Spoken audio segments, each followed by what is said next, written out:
Hey everybody, welcome to the FAMcast for another edition.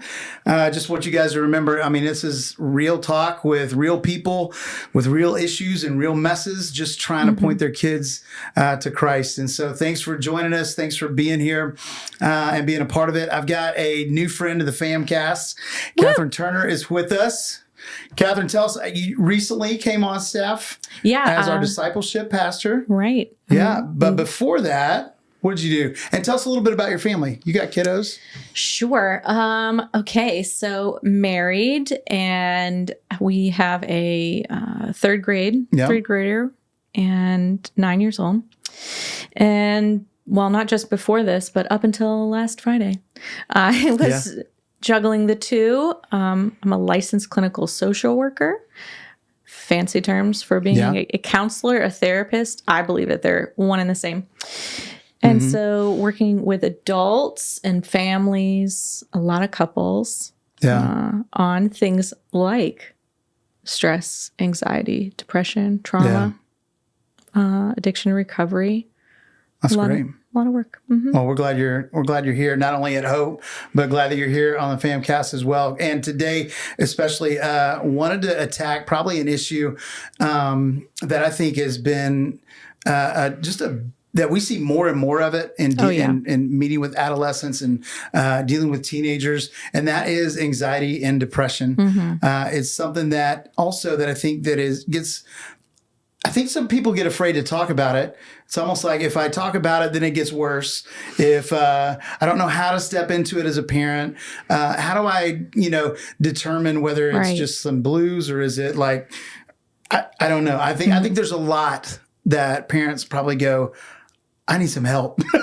Absolutely. Yes. Because in this, it's an issue that over 2 million teenagers deal with, that there are, I think, 10 to 20% of adolescents are going to hit some kind of mood disorder within their time. And so I think it's important for us to know that we kind of come alongside in a way that is going to be helpful and not hurtful.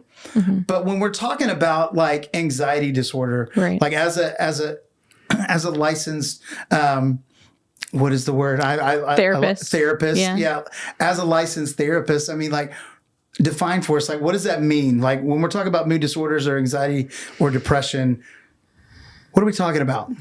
So it's a pretty big book, the diagnostic manual, and they do numerous iterations of it every so often, couple decades. But with anxiety, clinically diagnosed would be generalized anxiety disorder. Depression, some depression is symptomatic of other things going on. But there's, bipolar disorder and that manifests that shows up as a form of depression. Just even in opening, thinking about this, I was thinking, I always imagine anxiety and depression sort of like the salt and pepper shaker. Like Miss Manners would say you pass them together across the table when someone requests them. And often that's how they show up, is this sort of weird mixed blend, not just one or the other.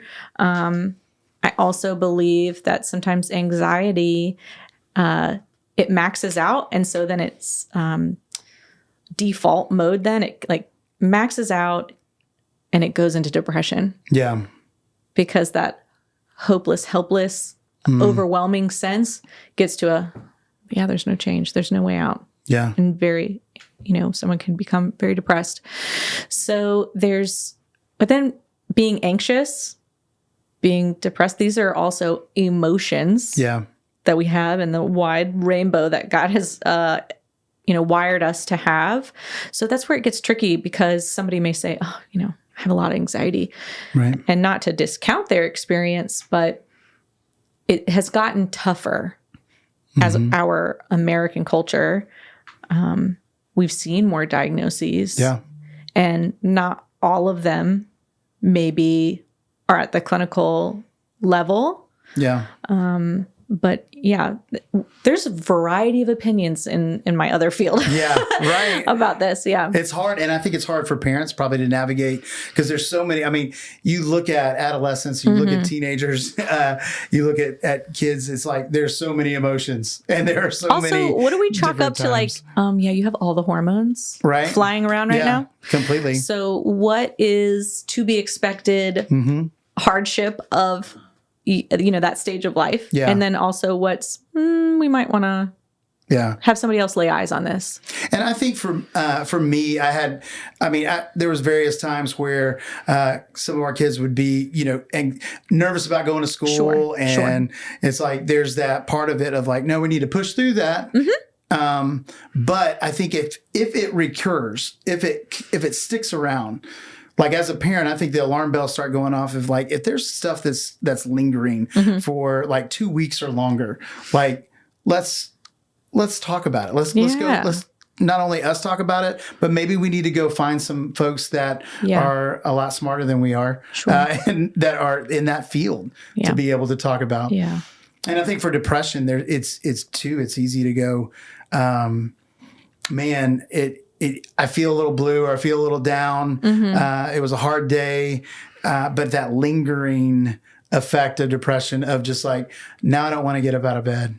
Now it might affect eating patterns. One of my favorite quotes is Winston Churchill struggled with depression, and he talked about it as the little black dog that followed him around. And that visual has always been helpful for me because there's someone who is dealing with some form of depression. They're never not. Yeah. It's never not a part of their inner world during that season. It's even if there's a smile on their face, even if they're jovial. I think that's, part of the legacy of Robin Williams was that, he was like the biggest example that most people can, attach to and go, oh my God, but that doesn't make sense. Right. How is that man struggling with depression? And he for sure was. Yeah. Absolutely. But so sometimes people's outside appearance or how they present, with their friends and family might not match with what's actually going on inside, which makes the whole thing harder. Right. Right. Yeah. And I think for in some degree too is like we have to be not looking at it as like, man, there's something wrong with you. Right. It is part of it. Like there are times there's different struggles with different people in different ways. And some people are going to struggle with one thing while another struggles with something else. Let's not discount the feelings. Like when our kids come to us, it's like, no, I'm not going to discount that. I want to help you in that.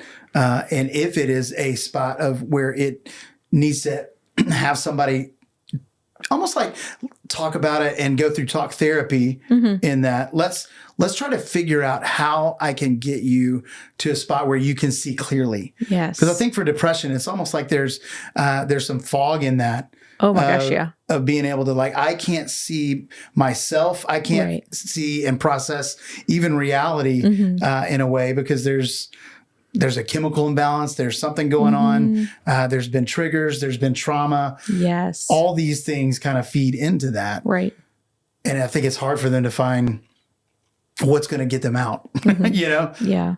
I think one of the healthiest things we can do is ask for help. Yeah. Whether it's, so one of our students or kids asking, a trusted adult in their lives, like, I don't feel good. I don't feel like myself. Yeah. And I know that's the environment we try to foster here with all of our small group leaders and is that if nothing else, in addition to parents, like that those would be safe adults for them to be vulnerable with. But yeah, it's tough. And depending on, somebody's upbringing, like that might either be supported and encouraged, like, hey, yeah, go and get help. Or it might be discouraged. Yeah. And sometimes as parents, we may do that unintentionally. We may do that because our kid has triggered wound for us, or something maybe that we've struggled with in the past. Yeah. Tell me a little bit more about that. Like, that's good. It's so fun to have somebody else say that to me. Like, can you tell me more? Yeah. How does that make you feel? Yeah. So I have some trauma in my background, and then, God led me to a variety of different opportunities and places and wonderful people along my journey who showed up as Sherpas for me, to navigate it all. That has then allowed me to use it. Yeah. And that is something I can share, to relate to someone else, to normalize, like, it's okay what you're going through. If something happened to you, that doesn't make your whole identity. Right. There is how to find hope, and then getting to a place of meaning making, of how is God going to use that? Yeah. Which is, I wouldn't, you don't say those kind of things when someone's on the front end of that, right. that climb. But yeah, that sort of self-awareness as adults, as parents, sets our kids up better. Like us knowing what's going on in our inside world, can show our kids, like, hey, like mom or dad, they value self-reflection. And so then it makes it safe and normalizes for me to do that. Yeah. Yeah. Because everything in them is saying, I'm broken. I'm broken. I'm broken. And I think for us as parents, one of the biggest things is that we could do is like sit with them and say, no, you're normal.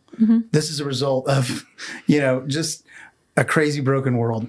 And so absolutely, we're going to figure it out. Yeah. Like, I'm with you. Yeah. So with adolescence, I think nowadays in modern time, 2024, when I look at, teenagers, middle and high school, they have so much on them. Yeah. The joke phrases about, well, when I was your age, I would walk uphill both ways in the snow. No one should be saying anything like that to our students now. Also, this is partly for parents too. No one had to navigate school or major life transitions while in a pandemic. Like, saying that sort of semi-regularly to myself in 2020. Yeah. Brought this really kind of sort of bizarre comfort to me. I was like, yeah, no one's ever had to parent in this setting where we're all together all the time. 17 weeks. I'm not saying, I wasn't like a little prisoner, like scratching on the wall, like 1 week. I don't have that gifting to be a work from home or stay at home parent. I learned that. So we navigated as best we could. We did iPad kindergarten. That was fun. There you go. But I think about this generation that so much of it is colored because of this elongated, crazy, uncertain experience. So the longitudinal studies that are now coming, things are started coming out now. I think when we hit a 10-year mark, there's probably going to be more research. Yeah. That kind of puts meat on the bones of, no, this actually completely affected a generation and a half in their growth. Yes. Sometimes, though, these kids have a better perspective on things. Like, I can remember having a conversation with our daughter, and we were, God bless being married to a carpenter because he built us a swing set during that time. So you're married to Jesus? Yeah. No, Josh. Josh. Yeah, just kidding.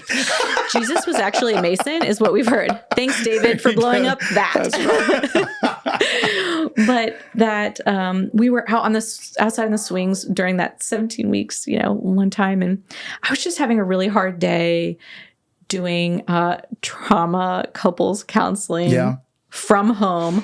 Oh, wow. In our, small-ish house. So it was just a lot. And she was sitting next to me, and she could sense that I was not having a great day. And she says, Mommy, it won't always be like this. Mm-hmm. Oh my gosh. When they say stuff like that, and you're like, you're right. Yes. I mean, it's so good. Yeah, so good. And I think for kids, especially kids that have faith, it causes them sometimes to doubt.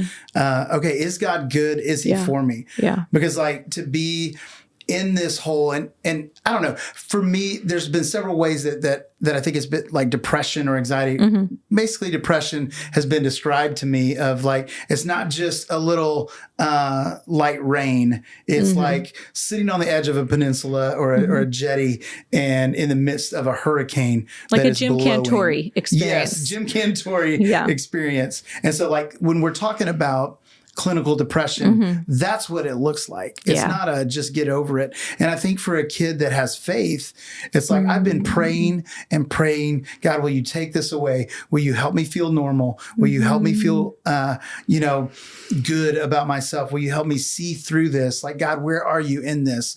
There are going to be some natural doubts. Absolutely. And I think as parents, to be able to come alongside and say, again, hey, that's normal, but here's the truth. Sure. Like, here's my truth, or just lean on my faith, or I'm going to pray for you. It's not like, hey, get in there and don't doubt, or here's some more scripture that you need to just kind of work your way out of this. And yes, I don't want to deny that God could take it away, like in an instant, but more than likely, there's going to be some struggle that we're going to have to go through.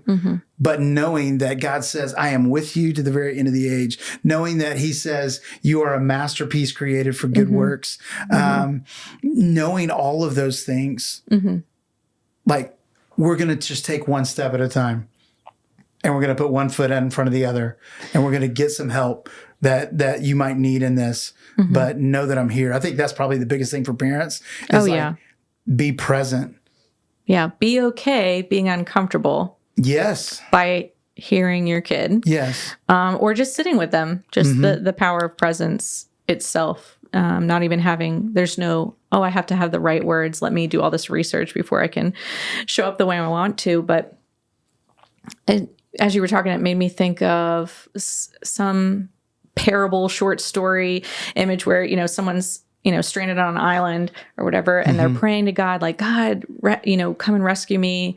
And so a boat comes along by, and they're like, hey, do you need help? No, I'm waiting for God to rescue me. Anyway, and so it's like a couple iterations like that, and the person cries out like, God, why have you not? He's like, I did 3 times. Yeah. And so remembering that how God works isn't limited to the ways that we are imagining. Or thinking healing will look like X. Yep. But going, maybe my healing that God is encouraging me towards is 1, sharing with my family. Yeah. Might be going to go talk to a professional. Yeah. It might involve medication. Yeah.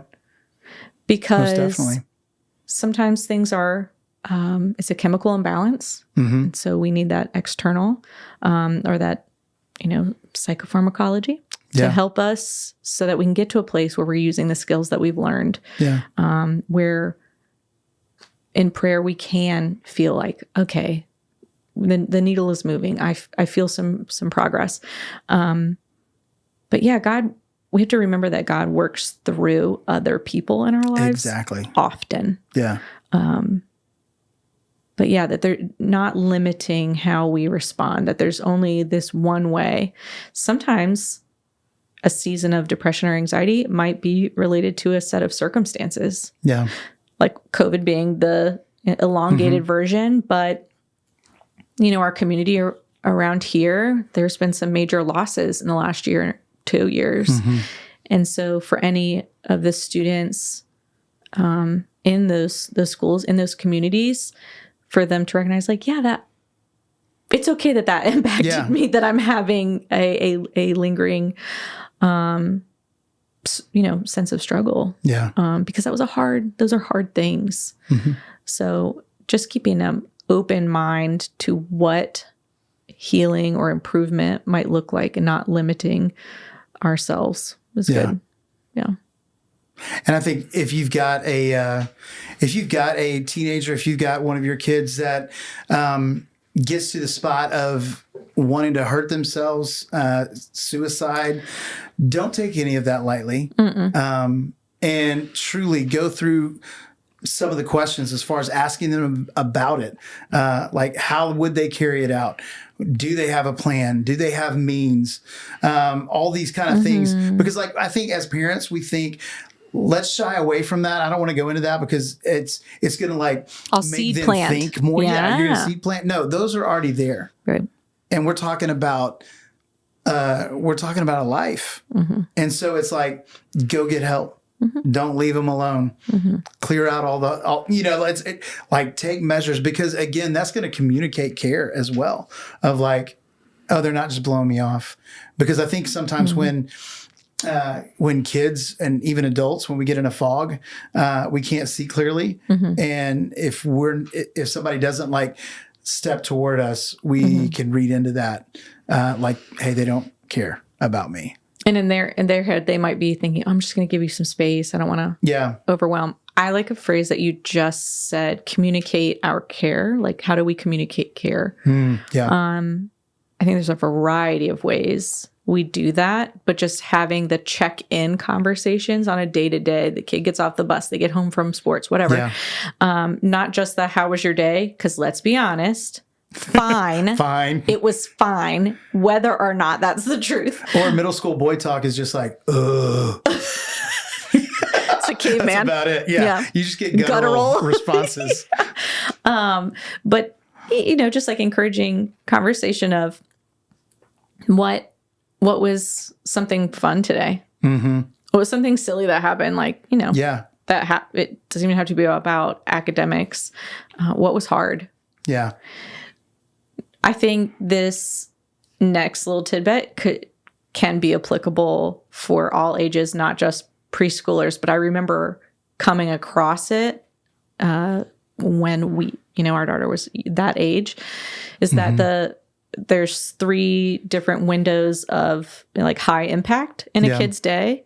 And it's, one of them is the first 3 minutes they're awake. The first 3 minutes after they come home or you pick them up, and the last 3 minutes before they close their eyes and go to sleep. So I was like, all right, so I can blow it all the other times as long as I have a good recovery. And remember, mommy loves you. That's right. That's right. So, just I remember making a conscious like shift in how I, wake her up, or just doing some of that more open-ended questioning for after school. It's unbelievable how much drama is on a bus when it's a 5-minute ride. Oh, it's huge. And I think I rode the bus for like 45 minutes. Your dad rode the bus out in the country for like an hour one way. What is happening? That's right. But it's a microcosm of all the dynamics. Yes, all in a confined spot. And then we put it on wheels. Yeah. With no seatbelts, but that's a very different day. So just something as simple as remembering, like, maybe for the older kids, we broaden that to like 10, 15 minutes. Like the first little bit that they're awake, the first encounters with, us when they're home after school, and then before they go to bed. Yeah. And I think just as a parent, don't be embarrassed by your kids when they struggle. It's not, I've seen that before where it's like, we're not going to talk about it. We don't want to be in community about it because we're embarrassed about, it means that we're broken. No, it just means that you're normal and that you're a parent with a kid, with kids today. And so I think in that way, but also being able to express to your kid that no matter what, no matter how long it takes, I am with you. And I'm going to be here, and I'm going to be walking alongside you. And when you don't think it's going to work, I'm going to put my arms around you, and I'm going to pick you up when you're not strong. And I'm going to walk to the ends of this. We're going to get to the other side of it. And you are not alone. Right.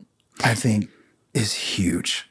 It's like the next level up from, the kid screaming in the grocery store and the parent is like, I just want to disappear. Right. Where's my invisibility cloak right now? Yeah. That as adults that, and our kids grow up, putting our stuff to the side. Yeah. To be like, right. Because also our Heavenly Father does that with each and every one of us. Says, yeah, I'm going to meet you right in the middle, right in the sauce where you are. And I'm going to love the heck out of you. Yeah. And that will turn the tide. Well, Catherine, thank you for hanging out. I know. This topic is so much bigger than the time that we've got on a FAMcast. I would encourage seek out some good resources. One of the resources that we use is Access, and you can find that at access.org, or is that .com? I think it's .com. We'll put it in the notes. We'll put it in the notes in there. But it's talking about, it has a ton of different information, ways that you can engage in discussion with your kids together, and kind of as you're feeling some of this or as you're dealing with it, just some great resources to have conversation, because it is about this dialogue, this conversation that we're having with our kids from the time they enter our home to the time that they exit. Yes. And so we would love to help you with that. If not, you can contact us here at the church. But we just know this, that just like your kids aren't alone because you're with them, we're with you as well. And so we want to walk alongside you and help you as best we can. We're your biggest fans, and just hope that this has been helpful, and we will see you soon on the next FAMcast. Thanks for joining us.